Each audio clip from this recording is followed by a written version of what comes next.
Husband's intense revenge after discovering his wife's cheating with her best friend's husband. When my wife and I arrived at the Halloween party, it was already lively. It was hard not to notice her fit physique, showcased by her tight jet black Catwoman outfit. Despite being a mom of two, Alicia looked stunning. Sometimes I forget just how attractive she is. I, on the other hand, was dressed as a pirate. Hot? Not really, but not too shabby either. Alicia gave me a quick kiss on the cheek before mingling with other guests while I made my way to the drinks area, where my friends were engaged in a heated debate. As I approached, I realized they were arguing over the age-old question, Hulk or Superman? It struck me as a bit silly, considering the intellect in the room. Superman was obviously the superior choice. Nevertheless, I decided to join the debate, drawing from my childhood spent immersed in Marvel and DC comics. Confident in my expertise, I hoped to settle the matter once and for all. However, my arguments only fueled the debate further, turning the conversation into chaos. But that's what happens when you mix beer with grown men. Eventually, we all agreed to table the discussion, opting instead to enjoy the abundance of beer and fun. Knowing Alicia wouldn't want to leave anytime soon, I planned to stay relatively sober. She was already having a great time chatting with her best friend, Susie, who was also dressed as Catwoman. Alicia and Susie had been inseparable since middle school. Despite being almost polar opposites in personality, they shared the same upbringing, often jokingly speculating about being switched at birth. However, they both detested that joke. Susie was married to Dominic, who was quite different from me in many ways. While I managed restaurants for a living, Dominic worked with his hands. Though I wasn't as active in the gym as I used to be, I still maintained a decent level of fitness from my boxing days in college. Dominic, however, works at a nearby factory. While I'm unsure of his specific role, I know it entails heavy lifting for 8 to 10 hours daily. He's practically a gym rat, resulting in a muscular physique. Unlike my neat short hair, his is long and tied back in a ponytail, complemented by a beard, giving him an Aztec warrior vibe. If Dominic resembles Drogo from Game of Thrones, I'm more akin to Don Draper from Mad Men. Though I never truly warmed up to him, I didn't dislike him either. Our connection was merely through Susie, my wife's best friend, so our interactions were sporadic and never extended beyond that. And tonight was no exception. Sporting a Tarzan costume in chilly weather struck me as insensitive. I couldn't help but perceive it as an idiot move, reflecting his tendency for such actions. Despite his flirtatious behavior, which often bordered on inappropriate, the women, including Alicia, seemed to find it more amusing than offensive. This bothered me, especially considering Susie's apparent indifference. While she occasionally playfully chided him, there was no real reprimand, suggesting she took pride in his ability to attract attention. As the night progressed and Dominic's inhibitions lowered with drink consumption, his flirtatiousness became more pronounced, regardless of the women's marital status. Though some husbands may have been angered by his advances, no one reacted, perhaps out of fear, intoxication, or a desire to avoid confrontation. However, I remained vigilant, ready to intervene if he crossed a line with Alicia. Sensing my unease, she approached me. "Are you enjoying yourself, Greg?" she shouted over the music. I nodded and took a sip of beer, observing her move to the music. Standing beside me, her attention shifted to Tarzan, silently appraising his physique. Unintentionally, I felt a surge of jealousy as I sensed her desire. It bothered me. "Who dresses as Tarzan in this weather?" Alicia snapped back to reality and faced me. "You know Dominic, sweetheart, always craving the spotlight." I chuckled, but the taste of my beer suddenly soured. Alicia noticed my shift in mood. "Are you jealous?" she asked. "Jealous of him?" "I don't need to strip down to get attention," I replied, my tone defensive. Alicia laughed it off. "Of course not, honey," she said, turning her attention back to him. As the night progressed and more drinks flowed, inhibitions waned. Dominic and his loincloth became less of a focus as I mingled with my genuine friends. It wasn't until later that I noticed Dominic making advances towards Alicia. Searching for her, I found them in the kitchen, engaged in an intimate conversation. My jealousy flared, and Dominic retreated upon seeing me. Alicia, sensing the tension, greeted me with forced warmth. "Hi, darling, I was just looking for you," she hurriedly said. "I've been in the same place all night, Alicia. What were you two talking about?"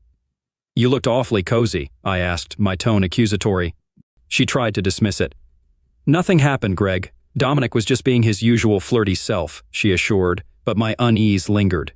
"I'm just a bit tipsy, honey. Don't worry," she said, patting my cheek before leaving. For the rest of the evening, Dominic and Alicia kept their distance, exchanging only secret glances. It was enough to unsettle me. I needed a break. The beer was kicking in, so I needed a bathroom break. Afterward, I bumped into Dominic as if he had trailed me. "Got a problem, Greg?" he slurred, his gaze menacing. "What?" I felt the surrealness of the moment. He accused me of looking down on him due to my wealth, inciting superiority. It puzzled me. "You're drunk, Dominic. Go home before you say something you'll regret," I said, moving past him. "Regret what? Like sleeping with your pretty wife?" He jabbed, grabbing my attention. I confronted him, warning him to keep my wife out of his twisted thoughts. He smirked, dismissing them as memories, not fantasies. His words struck me like thunder, ending the conversation. "You're full of it," I retorted, less certain now. Then he made crude remarks about Alicia, crossing a line. Enraged, I struck him, the impact echoing through the drywall. Descending the stairs, I found Alicia, her tear-filled eyes confirming Dominic's claims. Panic ensued as Dominic lay unconscious. Amid the chaos, Alicia approached me, her question frozen on her lips. A glance told her I knew. Her teary eyes confirmed Dominic's words. "Call emergency! Dominic's unconscious!" she cried. Screams echoed from above, but I stood there, looking at Alicia, searching for the woman I married. Honestly, I didn't care about Dominic's fate at that moment. "What the hell did you do to my husband?" A scream pierced the air behind me, followed by fists punching my back. I dodged Susie's swings and someone pulled her away. "Greg, what the hell?" Richard, the party host, questioned, noticing the chaos. Ignoring him, I faced Susie. "Did you know your husband slept with Alicia?" Her silence spoke volumes, confirming her knowledge. Without anger or denial, she just looked at me as if she knew everything.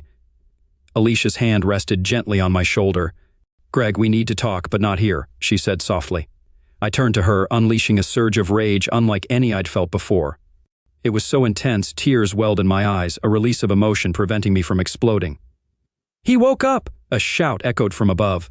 Susie hurried back upstairs. My anger began to fade as the gravity of the situation sank in. What if I had eliminated Dominic in a moment of anger? I could face lifelong consequences, even assault charges, jeopardizing my hard-earned career over a drunken mistake. The same drunken mistake who slept with my wife. "Greg, come on, honey, let's get out of here. We need to talk," Alicia pleaded. "No, Alicia, you're going home with your boyfriend and his wife." "I'm leaving," I retorted, heading for the front door. Alicia grabbed me in desperation. "Greg, you can't leave me here. We're going home and we're going to talk. Do you hear me? You're not leaving me behind," she cried, her face streaked with tears, a mix of fury and sadness. It made no sense what she was angry about. "I can't handle this, Alicia. Don't go home. I could end up in jail for assault." "I don't want to add domestic violence to the mix." "Damn you, Greg, damn you. Want to punch me? Go ahead, coward. At least you'll acknowledge me." "Damn, it'd be the first time you've touched me in weeks," she jabbed, her finger into my chest as her anger escalated, leaving me puzzled by its intensity. She was the one in the wrong, yet she was furious. "Is that it? Because I don't cuddle you every night? Is that your lame excuse? Is that why you cheated with this idiot?" She didn't respond verbally, her defiant glare spoke volumes. "Just so you know, Alicia, I earn a living. I don't have a husband to pay my bills. Maybe if you had a job, you'd understand what it's like to come home exhausted." Suddenly, I remembered our audience, hanging on every word like they were watching a movie. Alicia was mocking me. Poor Greg, too tired for his wife, yet finds time for adult movies. Maybe if you paid attention to your wife instead of silicone Barbie dolls online, she wouldn't confide in her friend about feeling neglected. Alicia's voice crescendoed, fists clenched, tears streaming down her face, a mix of pain and fury. It was the ultimate humiliation. I had no witty retort or comeback. Speechless, I faced the judgmental stares of our friends and neighbors, shock, disgust, sympathy, and perhaps a hint of entertainment. I had to leave. Alicia's cries of despair echoed until I started the car and drove off into the night. This story, based on real events, is not from Greg's perspective, but mine, Richard, the party host. Yes, I have a hole the size of Dominic's next to my daughter's room. Writing from Greg's viewpoint allowed readers to feel his anger and humiliation. My wife and I discussed it extensively. It's like watching a train wreck, you can't look away. Susie's lack of anger when Greg disclosed Alicia's affair with Dominic indicated she was already aware. Was it a ménage à trois or another scenario? Frankly, a ménage à trois involving them would rival any adult movie. How long had this been going on? I also noticed the exchanged looks between Alicia and Dominic at the party, suggesting something more. Maybe I'm overanalyzing, but maybe not. It was evident Greg was neglecting Alicia carnally, perhaps in other aspects too. Was this an excuse for her infidelity? I doubt it. Does it explain why she cheated? Certainly. Women whose advances are consistently rebuffed may be more tempted to have an affair, especially if the husband shows interest in other women or watches adult movies, which can be seen as a form of betrayal. By the way, Alicia is incredibly attractive in real life. In my opinion, any man would find her irresistible. But this reinforces the saying that for every beautiful woman, there's a man tired of having lovemaking with her. The crucial question is what happens next. Currently, the four of them are keeping silent about the situation, but it's only a matter of time before it comes out.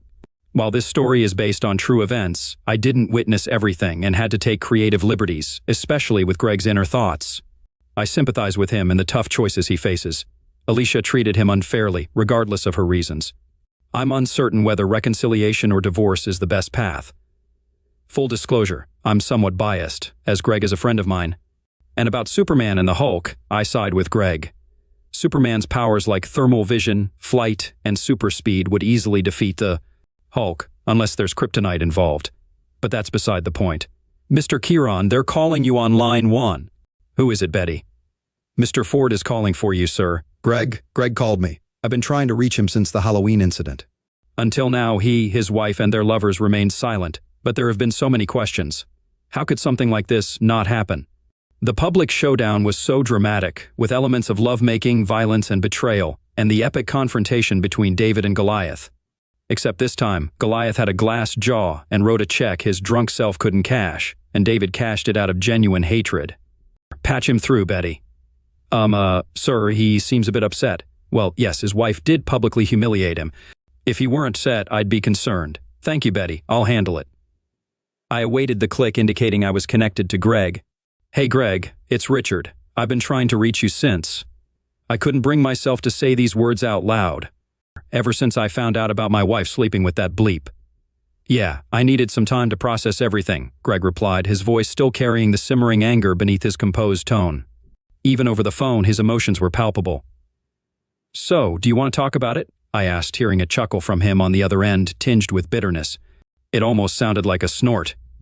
Why would I want to talk to you, Richard, huh, buddy? So you can broadcast it online? Does your little story need a sequel? Are people dying to know what happened next to the guy who couldn't satisfy his wife? Can't your eager fans just wait to see how my damn life unfolds? Fine, he had read my narrative. Now, not only was he furious at his cheating wife, her deceitful friend, and her caveman lover, but he was also angry with me. Fantastic. Greg and I were high school buddies. He played baseball, I played football. Despite losing touch after school, him off to college. Me joining the Air Force. We reconnected when I returned to our hometown years later. He'd landed a management job at Olive Garden. I teased him about wasting his college degree, but he persisted and quickly climbed the ranks, eventually becoming a district manager overseeing multiple restaurants, earning almost as much as me. Now my dear friend was seething at me. Not good. Greg, usually I'd crack a joke to diffuse tension, but in this case it would only make things worse. I especially liked the ending, I began, but he cut me off. I had no choice but to shut up and listen. You know, where I tucked my tail between my legs and ran off like a coward. Nice touch, his words dripped with sarcasm, leaving me feeling like a terrible friend, utterly defenseless. Greg, where are you? We need to talk, I urged. You know what's funny, Richard? I've suddenly become quite the popular guy these days, more so than ever. Before, seems like everyone wants a chat with me. Must be my charming personality, he quipped, his voice slurring slightly. I could hear the clinks of liquid pouring into a glass. Greg, are you drunk? I asked, concerned. No, Richard, I was drunk an hour ago. Can't tell you who I am now, he retorted sarcastically. All right, I admit it. I was a lousy friend, but I'm here to make it right. Where are you, Greg? I said hastily, grabbing my coat and keys, momentarily forgetting my work obligations. Screw you, Richard. Not telling you where I am. Don't you dare show up at this bar. I'll mess you up if you do, he warned before the line went dead. But I didn't need him to tell me. I knew exactly where he was. There were only a handful of bars in town worth going to, and Greg had his favorite, at Moe's. Partly because he had a thing for the cute bartender there. She was the type who could flirt and seem unattainable at the same time, which only added to her allure. Yet, despite her charm, she wasn't busy when I walked in. My heart sank, seeing Greg alone at the bar, the sole patron in the place. Checking my watch, I realized it was just past noon. Karen, the bartender, greeted me with a wave, her eyes showing concern. "Does this handsome guy belong to you?" she teased, though her smile didn't quite reach her eyes. I nodded subtly, gesturing for her to give us some privacy with a tilt of my head towards Greg. It was all I managed before his fist connected with my face, sending me reeling and seeing stars. No wonder Dominic ended up in bad shape. Before I knew it, I was on the floor wiping blood from my lip as Greg glared down at me. Eventually, he shook his head and returned to the bar stool. I picked myself up, signaling to Karen to keep quiet as I made my way over to Greg before he noticed me again. She stood before us, eyes wide as saucers. As she started to approach, I silently waved and nodded, signaling that it was all right. In response, she nodded back and resumed clearing tables. "Now that that's settled, can we talk?" I asked, mustering up courage as I sat down beside him. He took another sip of his beer and shook his head. "Off the record?" he quipped sarcastically. I chuckled inwardly. At least his sense of humor was intact. "Anyway, you really hit a nerve there," he said with disdain. "How's your relationship with your mom? You've met her, right?" "Yeah, I still remember her frisking me to make sure I didn't bring any forbidden stuff into her house." We laughed about it later, Greg recounted, taking another sip before meeting my gaze. "For God's sake, Richard, it was bad enough going through that, then reading about it and knowing all my friends knew it was me." "Greg, I just pinned it down. I never meant to embarrass you, and besides, no one will even know it's you," I tried to reassure both him and myself. 2 cats, Tarzan, and a pirate, plus the pirate who tossed Tarzan into the wall. How many damn Halloween parties do you think that's happened at? Most of them are the same. Greg looked like he wanted to punch me again. "You find this funny?" Okay, humor was definitely not the way to go. "You're right, Greg. I was an idiot. I genuinely apologize for putting you in that spot." "Well, I'm not sorry for punching you," he retorted. I rubbed my chin and chuckled. "You still punch like a girl. No wonder you always got your backside kicked in boxing." That seemed to break the tension, and it continued to thaw. I managed to coax him away from Moe's and into my car. Karen shot me a grateful look and hugged me as we left. "Take care of him, Richard. He's going through a lot," she said. My jaw was throbbing and beginning to swell, but I got Greg out of there, and that was what mattered most. The moment I secured him into my passenger seat, he drifted off, looking like he hadn't slept in days. Instead of heading to his mom's, I drove him to my place. Along the way, I called another friend, John. "How's it going, Richie Rich?" He greeted me cheerfully as he answered the phone. John was one of those guys who still acted like he was in his 22nd. A great guy, though quite immature. I emphasize very, since most guys are at least a little immature. He's the one who sparked the whole Hulk versus Superman debate, always the life of the party. However, none of the wives really want their husbands to be under his influence. He had a knack for bringing out the teenage troublemaker in his friends, but we all love him. "John, I need your hand." I found Greg at Moe's, soused as hell. "Brought him back here and laid him out in the basement," I explained. "Damn, glad you tracked him down. Been looking for him all week after what that idiot did to him. It's a miracle he didn't do something drastic." John parked his Mustang behind my Tahoe in my driveway, and together we tackled the task of moving 200 lbs of dead weight onto the couch in my basement. Not an easy feat. After chatting for a bit, he headed out with the promise that I'd keep him updated.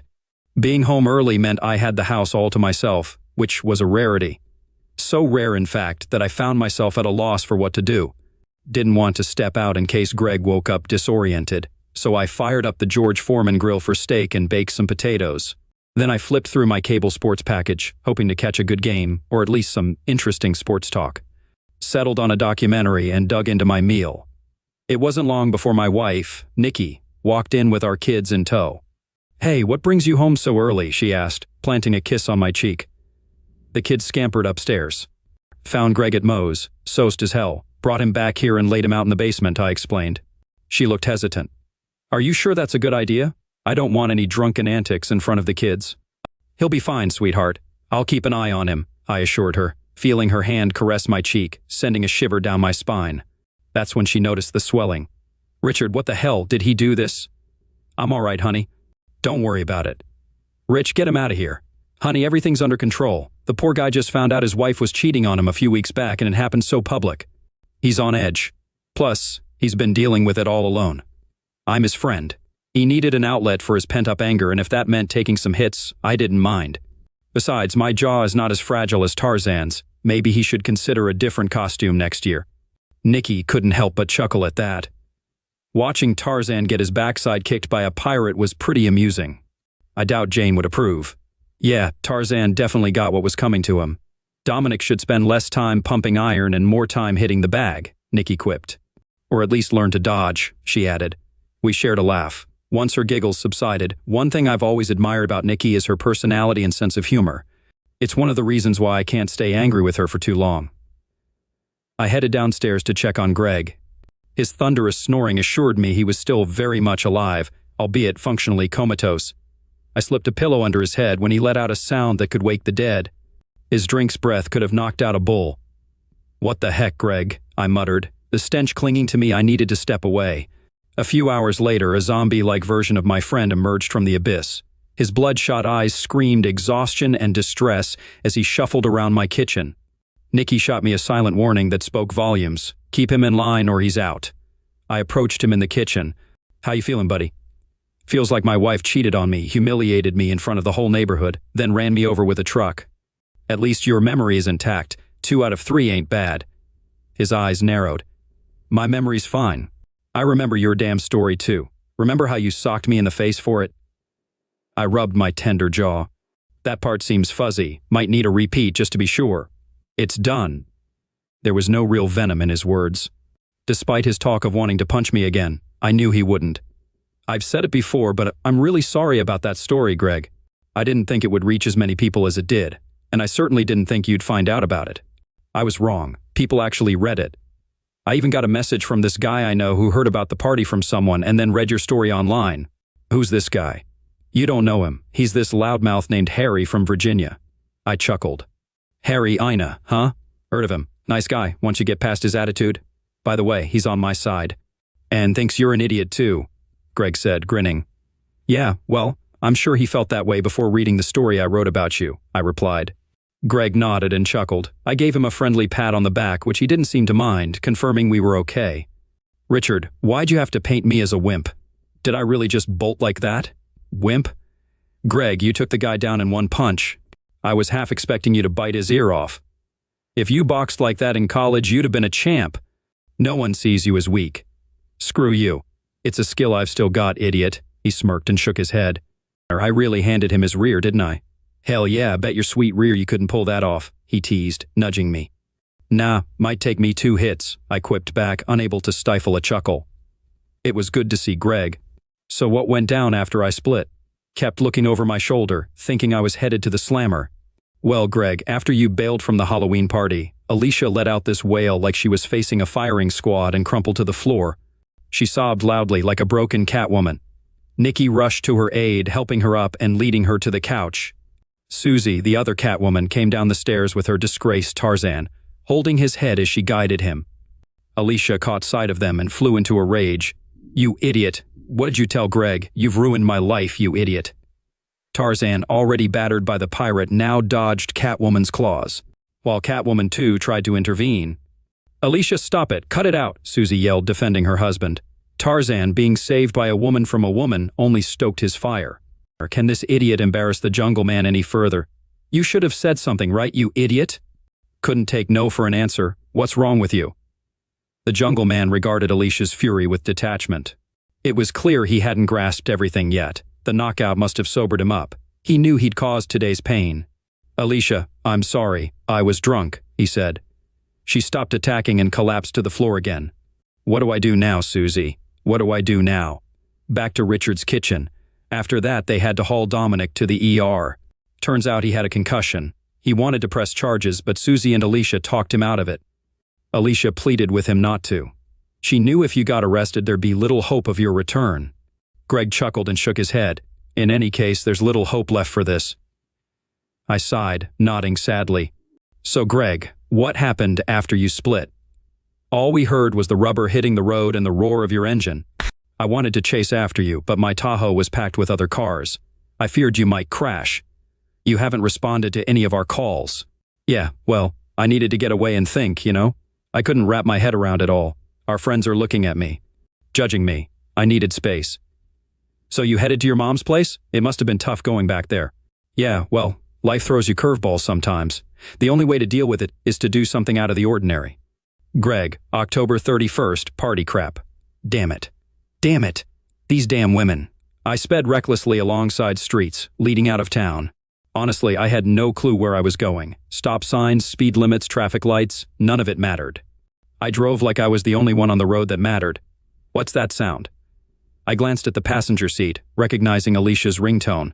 Her lovely face illuminated my Android screen. She smiled at me, a loving smile captured in time. I remember taking this photo. I was so happy, so full of love and adoration. Damn, Lee. I fought the urge to chuck my phone out the window. Her picture on the screen lied to me. If I answered, the voice on the other end would lie to me. The cheerful melody announcing her call was a lie, lies. She slept with Dominic. Maybe they even kissed passionately, excitedly. Damn it, I bet the idiot loved it. Another man's wife in his bed. Who did he think he was? I was the one by her side when she was sick, in the delivery room with her twice, promising to love her in sickness and health. I devoted my life to her. The persistent ringtone tormented me with its falsehoods. I shut it off and pulled out the battery. Silence, no more lies. I drove aimlessly around the city, my mind on autopilot, protecting itself from overload. The images of tonight's events and, worse, the scenarios I imagined between my wife and that idiot in the jungle were overwhelming, my mind overclocking my processor. Reality hit me when I gazed up and found myself parked in front of my parents' garage. I couldn't recall driving here. It seemed my subconscious guided me back to my childhood abode. Cutting the engine, I entered. Every child holds a key to their parents' home, even if they vowed never to return. Well, perhaps not every child, but in my case, it was late. The living room, unchanged for decades, greeted me in darkness. The sofa, coffee table, lamp, all fixtures frozen in time, exactly as I remembered them. Strangely, I found solace in this familiarity. That night, in one drunken conversation with a Neanderthal, everything changed in an instant. I've always been skeptical of stories where worlds shift in a blink, except in tragedy. This night turned me into a believer. My entire understanding of life was upended by a single conversation. Returning to my childhood home brought a sense of stability after an earthquake shatters buildings and fractures the ground. In such times, people crave calmness. Stability was what I needed now. For the moment, I was safe at home. "Who's there?" My mom's voice rang out, envisioning her wielding a baseball bat, ready to fend off intruders. "It's me, Ma, Gregory." "Yes?" Suddenly, the light flicked on, momentarily blinding me. I squinted to shield my eyes. "Why on earth are you skulking around in the dark, trying to give me a heart attack?" "Glad to see you too, Mom." As my eyes adjusted, I faced an elderly lady, clad in floral pajamas, hair in curlers. "Why are you here at this hour? And what's with the idiotic outfit?" Straight to the point, that's my mother. In that moment, I realized I was still in most of my pirate costume. My hat, parrot, and eye patch were long gone. Now I just looked, well, like an idiot. Long story, Ma. "Listen, I'll be staying here for a while. The kids will leave tomorrow, but I'll be back. I'll fill you in, but not in front of them, okay?" I didn't ask her to stay with her. I simply informed her of my intentions. This might appear odd to most, but it's normal for us. My family isn't what you'd call affectionate. My dad is straightforward, never saying more than necessary and expecting the same in return. Hugs are brief. "I love you" is reserved for dire moments. My parents were a perfect match, both reserved in affection. How they even conceived me remains a puzzling mystery. They were either destined to find each other or destined to suffer alone. "All right, Gregory, you know where everything is. I'm going back to bed."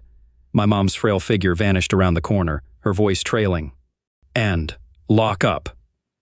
The next morning I checked my phone, finding 29 missed calls, 15 from Alicia, some from Richard, and a few from others at the party. I ignored them, knowing they'd likely consist of people eager for gossip about the affair. After a restless night, pain, anger, and confusion lingered.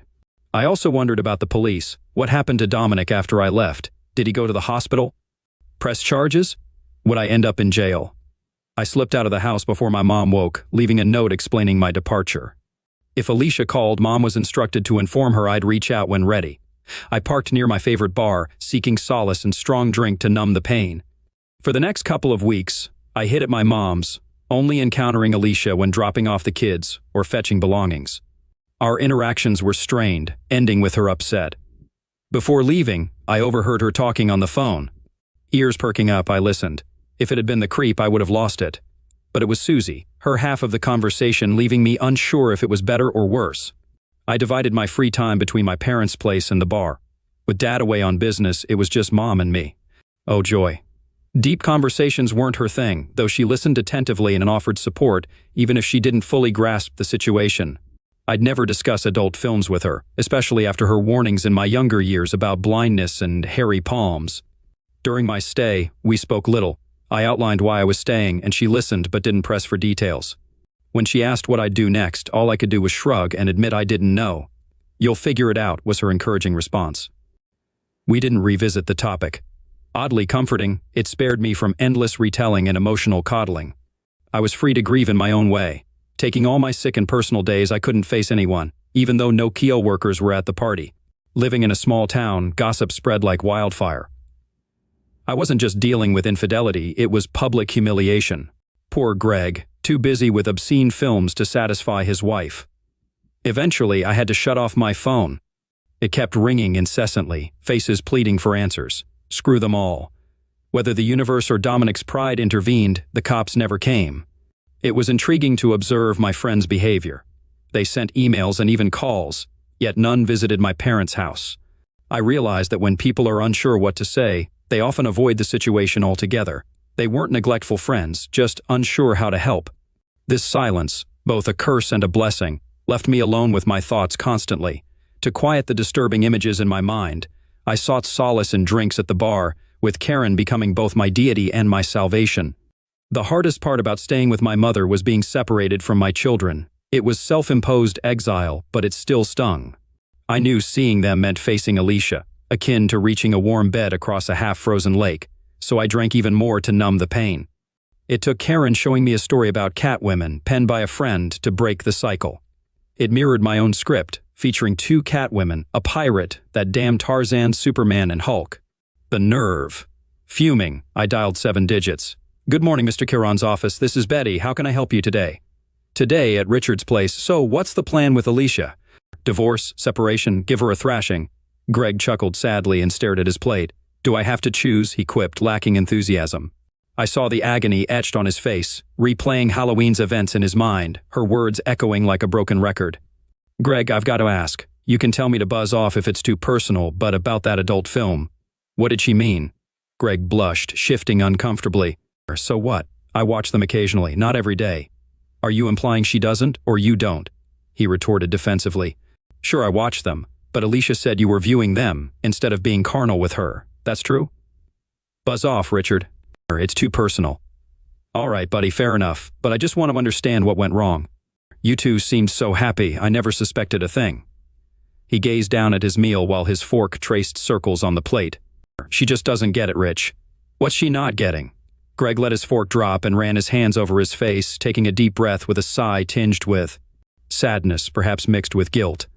"I work 10 to 12 hours every day, sometimes even 5 days a week if I'm lucky. When I get home, I'm exhausted. I'm stressed out. I deal with irate investors, clients, managers, carnal molestation claims, discrimination claims, and everything in between. It all falls on my shoulders. If something goes wrong at the restaurants, like some customer claiming to have spotted a rat and demanding free food, I'm the one who has to handle it." He paused, gathering himself to continue. I listened, waiting for him to spill it all out. "Alicia requires a lot of foreplay. I mean, a lot. I have to spend 30 minutes just on foreplay. Then when she's ready, we can start having physical engagement. She likes to change positions frequently. On top of that, she wants me to talk dirty to her throughout. I love my wife, I really do, and when I have the energy, it's fantastic. I know guys who complain that their wives are frigid, unimaginative, or just want to get it over with. Alicia is none of those. But I don't have the stamina to do this every night, especially after dealing with all the crap I face during the day." He paused, glancing away. "Rich, sometimes I just feel better being alone. I hate to admit it. I mean, every man dreams of a woman like Alicia, a passionate woman who genuinely enjoys lovemaking. I know I'm lucky to have her, but..." I noticed his eyes starting to cloud over. "It's tough to reconcile the pain of marriage when you realize the part you played in your own troubles. I do so much for her, for the girls. I work my backside off to give them everything I didn't have as a kid. My dad was very thrifty. He only bought what I needed. I want more for my girls. And then there's my wife. And I enjoy spending time with them, they're my whole world. But sometimes, I just wish I didn't have to do something for someone else when I come home after dealing with all the crap at work. Sometimes I don't always want to be a dad or a husband or a boss. I think I missed a bit of that. How long has it been since you two were carnal? I mean, before the party?" He shook his head. I don't know, Rich. I really don't know. I didn't even realize so much time had passed. I nodded, a flicker of understanding dawning on me. Then I saw anger flash in his eyes. But that doesn't give her the right to do what she did, though, Richard. I didn't humiliate her in front of everyone. I didn't cheat on her. She should have come to me with our issues. Or why didn't she come to me? I had to take a risk with my next remark. It was crucial to convey my point to him without seeming like I was taking her side.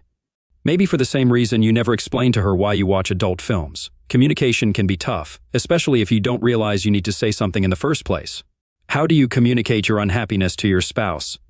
Simply put, you say, I'm unhappy. Touché. Things were escalating too much. Usually at moments like this I'd crack a joke, so I switched gears. So Greg, about my wall. He caught on that I was teasing him, and grinned, shaking his head. Call it even for this one, idiot. I thought the punch in the face had evened things out. Not quite. I chuckled. Seeing Greg as he was before Halloween was refreshing, even if it was fleeting. Fair enough. That's when I noticed Nikki standing in the doorway with a peculiar expression. Her eyes urged me to see her right away. I left Greg to his meal and approached her. What's wrong, dear? She glanced around nervously and drew me closer to whisper. Oh. Somehow, Alicia found out Greg's here. She's on her way. Damn. John probably called her to vent or something stupid, unknowingly gave away Greg's location. You need to intercept that woman at the door, Nikki. Nikki raised her hands and shook her head. Rich, I'm not getting involved in this mess. Greg needs to face this. He's been avoiding her for 2 weeks. I felt frustration rising toward my wife. She cheated on him. Haven't you forgotten that? No, I haven't. I've got a damn hole in the wall as a reminder.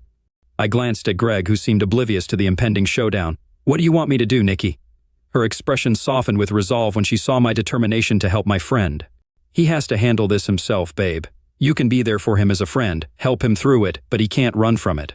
She patted my chest and left. I turned to prepare Greg for what was coming. Greg, I heard your conversation. You can't exactly whisper. She's on her way. He rubbed his chin and winced, then his expression shifted to determination. Fine, he said, pushing away from the table. Turning to me, he met my gaze. I'm ready to face this, he declared. With that, he rose and walked out of my back door. Greg, a beautiful sunset, soft hues painted the pale sky, serene and almost calming. Greg, honey? The serenity shattered. I didn't respond to the alarmed voice signaling the arrival of my unfaithful wife. I didn't even turn to look at her. My eyes remained fixed on the sky above. Alicia interpreted my lack of reaction as an invitation, which, in some sense, she wasn't entirely wrong about. She settled beside me on Richard's back porch, drawing her knees to her chest, as if seeking protection. I've been searching everywhere for you, honey, she said, starting off in the worst possible way. I've been in the same place all night, I muttered, deliberately echoing the exact words I'd used when I found her cozying up to Dominic in Richard's kitchen a couple of weeks ago. She seemed a bit puzzled by my response. Greg, we need to talk, she said, and I nodded in agreement. From my side vision, I could sense her anguish. I avoided looking directly at her face, but it seemed like a grim sight, swollen eyes, flushed cheeks, a somber expression. At least that's how her voice conveyed it. I love you, honey. It's a lie, I cut her off. Greg, stop it. Alicia, just stop it. You can't claim to love me and then embarrass me the way you did, airing our issues in public like that. I would never do that to you. What are you talking about, Greg? You did this to me, she said, her voice rising with anger. You stormed down the stairs like a madman in front of everyone. You asked Susie if she knew I was sleeping with her husband, right in front of everyone's eyes. If you wanted to talk privately, you could have pulled me aside and yelled at me in the car. But no, you were the first one to air out my business like that. In a way, she had a point. I didn't see it that way at the time. I was blinded by rage. Okay, Alicia, I'll give you that, but I didn't initiate this. Your damn boyfriend confronted me, telling me all about your indiscretions in front of other people. I handled it the best I could. I was furious, rightfully so. Could I have handled it differently? I paused to rein in my emotions. But I didn't cheat with anyone. I didn't have someone come up to you and rub my betrayal in your face. I looked her squarely in the eyes. The anger drained from her expression, replaced by remorse and guilt. I know, Greg, she said softly. I simply shook my head. Do you really think so, Alicia? Do you really? Her eyes sparked again. Maybe you didn't physically betray me, Greg, but you weren't present for me. Remember last night when I wanted closeness in you? I shook my head. It was on my birthday. I treated myself to some beautiful lingerie from Victoria's Secret. It was so hot. I indulged in a fragrant bubble bath, getting excited, thinking about the night ahead.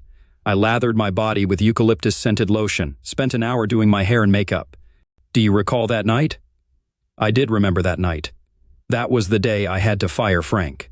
He was my close friend, one of my assistant managers, back when I worked at Olive Garden. We'd become good friends over the years. When the allegations surfaced, I stood up for him vehemently. I was certain he wouldn't do something so reckless. But the girl had text messages, damn text messages. When they emerged, I was livid.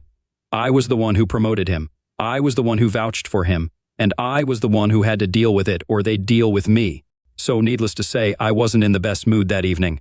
But I didn't forget her birthday. I made a reservation at her favorite restaurant, all set for a nice dinner. But all Alicia wanted that night was dessert. We went out to dinner for your birthday, and then we made love that night, Alicia. I recalled this. She shook her head sadly. We had lovemaking, Greg. You couldn't even enjoy it. Then when I tried to cuddle with you, you pushed me away, saying you were tired. That's why I gave you space. Her voice caught, and she swallowed hard. I knew she wasn't finished yet, so I waited for her to continue. Then I woke up in the middle of the night. I saw you at your computer. I saw you watching adult films and pleasuring yourself. The words came out forcefully, and then she broke down. Her body trembled as she tried to cry silently, but to no avail. I sat beside her, speechless. Slowly, I began to grasp her perspective. Hearing her side of things opened my eyes. Until tonight, she was just a deceitful cheater. Now I wasn't so sure who she really was. I get it, Alicia. All right, I took you for granted. But do you truly grasp this, Greg? Do you comprehend how deeply this devastated me?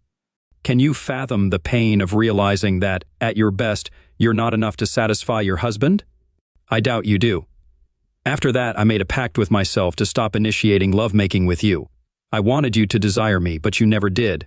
So, that's why you ended up with Dominic. Did he make you feel like a woman? She sniffled beside me and wiped her nose on her sleeve. Yes, Greg, he and Susie did. Damn it, Susie and I got drunk once in high school. Something happened that night. In the morning, we were mortified. We chalked it up to the drinks and pretended it never occurred. Well, over a decade later, I found myself at her doorstep in tears a few weeks afterward, feeling like the most inadequate woman alive. I went to her place. I was so low, so shattered. I told her I needed to get drunk, and did. The feeling of inadequacy started to fade, but it never truly went away. And how did you end up in bed with her and Glassjaw, Dominic? Came home from work and found us completely wasted. Susie confided in him about my issues. He began telling me how beautiful I was, how he desired me. Susie backed him up, mentioning our past in high school. He got excited and suggested we kiss. We were so drunk that we obliged. It all began with a playful kiss, but before I knew it, things had escalated beyond control. How many times did you sleep with them? She turned to gaze at the now darkened sky above us and whispered, Twice. It stung. The drunken episode was bad enough. I could eventually move past it.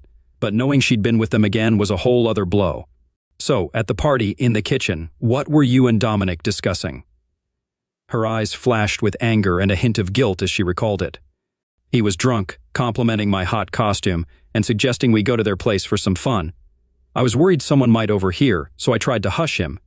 I admitted my mistakes, saying the three of us couldn't continue. Then he got a bit forceful, pressing against me. That's when you walked over. Yes, I gathered my lingerie in a pile. Wasn't that what you said? She nibbled her lip, shaking her head. I was furious, Greg.